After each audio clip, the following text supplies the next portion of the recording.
एक फ्लाइट जिसे जर्मनी से ब्राजील जाना था, जिसमें केवल 18 घंटे लगने थे, लेकिन उसे अपना यह सफर पूरा करने में 35 साल लग गए। यही नहीं, जब यह फ्लाइट करीब 35 साल के बाद अपनी डेस्टिनेशन पर पहुंचती है और उसके बाद इस फ्लाइट ने जब ब्राजील एयरपोर्ट पर लैंड किया, तो लोगों ने जो देखा उसने सबके होश उड़ा दिए, क्योंकि उस फ्लाइट में मौजूद सभी 92 लोग मारे जा चुके थे और वे सभी कंकाल में बदल गए थे। यहां तक इस प्लेन को जो पायलट उड़ा रहा था वह भी कंकाल बन चुका था। बात अजीब है कि इस एपिसोड में आज हम इस घटना के बारे में जानेंगे और जानेंगे कि वह प्लेन 35 साल तक आखिर कहां था और उस प्लेन में सवार लोगों के साथ आखिर क्या हुआ था और एक मरे हुए पायलट ने उस प्लेन को जमीन पर सेफ लैंड कैसे कराया।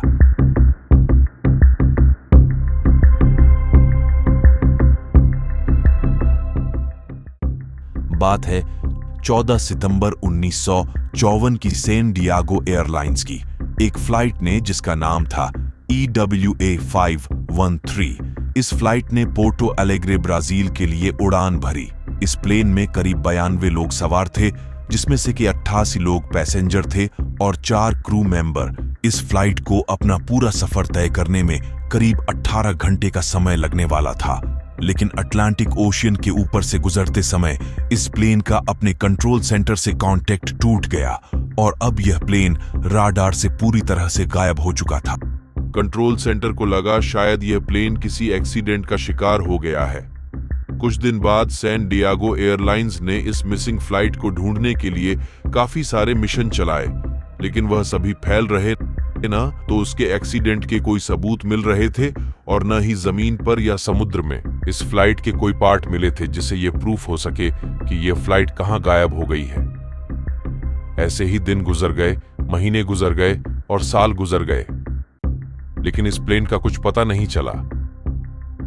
समय गुजरता गया और 5 से 6 साल बाद लोग उसके बारे में भूल गए। लेकिन फिर अचानक 12 अक्टूबर 1979 को पोर्टो एलेग्रे के राडार में एक अनजान प्लेन दिखाई देता है। अपनी हवाई पट्टी की ओर आता देख कंट्रोल सेंटर ने इस प्लेन से कांटेक्ट करने की कोशिश की। एयरपोर्ट अथॉरिटी ने देख लिया था कि इस प्लेन पर साफ साफ सैन डिएगो एयरलाइंस लिखा हुआ है और यह वही फ्लाइट है जिसको करीब 35 साल पहले यहां पर लैंड करना था। जब उस फ्लाइट ने एयरपोर्ट पर लैंड किया तो लोगों ने यह पाया कि यह वही फ्लाइट है जिसका नंबर था 513 और जो करीब 35 साल पहले गायब हो गई थी। दरअसल प्लेन मिसिंग होने की घटना के करीब 2 साल बाद ही सैन डिएगो एयरलाइंस को बंद कर दिया गया था और 35 साल बाद सैन डिएगो एयरलाइंस के उसी प्लेन ने अब पोर्ट एलेग्रे के एयरपोर्ट पर लैंड किया था।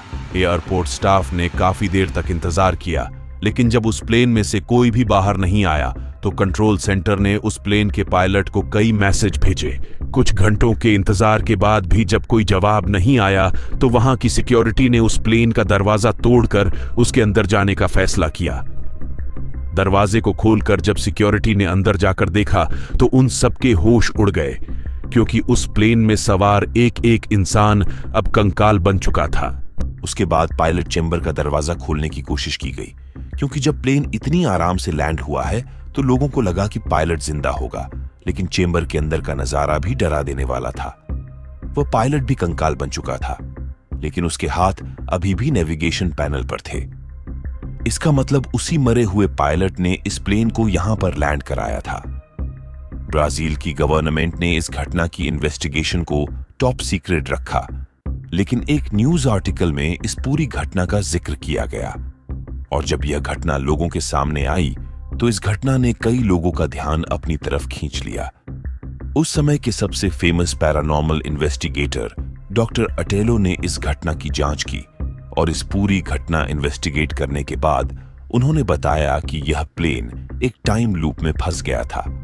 मतलब यह प्लेन आसमान में अपनी यात्रा के दौरान एक ऐसी जगह पर फंस गया था जहां पर समय पृथ्वी से ज्यादा तेज चल रहा था। अटेलो की इस थ्योरी के अनुसार उस प्लेन को सैन डिएगो आने में 18 घंटे ही लगे, लेकिन वह उस प्लेन के समय के अनुसार, जबकि यहां पर धरती पर तब तक करीब 35 साल गुजर चुके थे। और जैसे ही वो प्लेन उस टाइम लूप से निकलकर धरती पर वापस आया तो धरती के समय के अनुसार जब 35 साल गुजर चुके थे तो यहां पर आते ही उन सभी लोगों की मौत हो गई। लेकिन सवाल आखिर वही है कि 35 साल तक आखिर एक प्लेन हवा में कैसे उड़ सकता है? उसका फ्यूल खत्म हो जाना चाहिए था, उसको जमीन पर क्रैश कर जाना चाहिए था।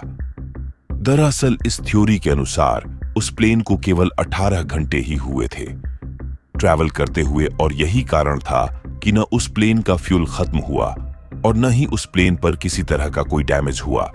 जब प्लेन के फ्यूल टैंक की जांच की गई तो पाया गया कि वह पूरी तरह से सूख चुका था। मतलब जब तक उस प्लेन में सवार सभी लोग उस टाइम लूप में फंसे हुए थे तब तक वहां पर फ्यूल भी था, ऑक्सीजन भी थी और सभी लोग जिंदा थे। लेकिन 35 साल के हिसाब से जैसे ही इस धरती पर आए सब कुछ बदल गया, क्योंकि अगर इस प्लेन में सवार लोग और पायलट उस टाइम लूप में ही मर जाते तो वह प्लेन धरती पर लैंड नहीं कर पाता और दुर्घटना का शिकार हो जाता। दोस्तों, ये एक ऐसी घटना है जिस पर कई लोग विश्वास करते हैं और कई लोग इसको एक झूठी कहानी मानते हैं। अब बात करते हैं कि इस घटना में कितनी सच्चाई है और कितना झूठ।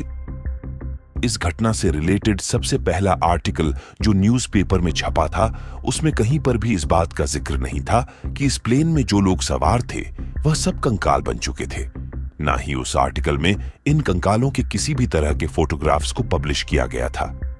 लेकिन इस पूरी घटना में से कंकाल वाली बात को हटा दिया जाए तो भी यह बहुत बड़ा मुद्दा है कि एक फ्लाइट आखिर 35 साल तक कहां गायब रही। आज घटना को करीब 30 साल हो चुके हैं, लेकिन न तो इसकी कोई पुख्ता जानकारी है और न ही सबूत। तो दोस्तों, आपका क्या कहना है इस घटना के बारे में? हमें कमेंट करके जरूर बताइएगा और ऐसी ही इंटरेस्टिंग स्टोरीज के लिए चैनल को सब्सक्राइब करना न भूलिएगा। तब तक के लिए अलविदा। जय हिंद।